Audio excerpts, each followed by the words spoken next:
दरवर्षीप्रमाणे माघ पौर्णिमेला हा मलंगनाथाचा उत्सव यात्रा या ठिकाणी होत असते। सम्राट बाळासाहेब ठाकरे यांच्या आदेशाने गुरुवर्य धर्मवीर आनंद दिघे साहेबांनी ही यात्रा सुरू केली आणि ती अखंडितपणे आजही सुरू आहे। आणि म्हणून हजारो लाखो भाविक भक्त राज्यभरातून या ठिकाणी दर्शनाला येत असतात आणि या मनोभावे नाथांचं दर्शन घेत असतात, नाथांच्या समाधीचं दर्शन घेत असतात। आणि या ठिकाणी ही मलंग यात्रा अनेक दिवस या ठिकाणी सुरू असते।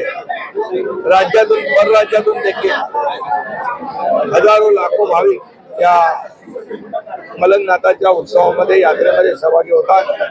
मी त्यांचं स्वागत करतो। यावेळेस मलंग भक्तांसाठी फेनिक्युलरची सेवा सुरू झालेली आहे, त्यामुळे यावर्षी ज्या लोकांना वयोवृद्ध आहेत, महिला आहेत, ज्यांना इच्छा असून देखील मलंगनाथाचं नवनाथांचं दर्शन घेता येत नाही, वंचित राहतात, यांना फेनिक्युलरमुळे ही सेवा प्राप्त झालेली आहे। आणि म्हणून सगळेच जण पायथ्याशी आलेले मलंग भक्त या ठिकाणी या मलंग मुक्तीच्या यात्रेमध्ये सहभागी होत आहेत। याचा आनंद आहे आणि सगळ्यांना दर्शन घेता येतं याचाही आनंद आहे।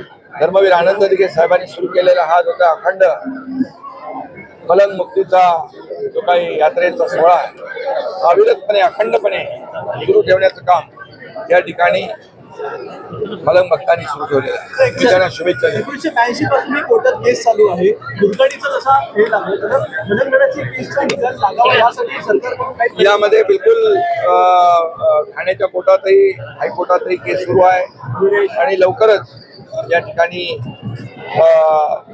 मलंग भक्तांची इच्छा या ठिकाणी न्याय देवता पूर्ण करेल।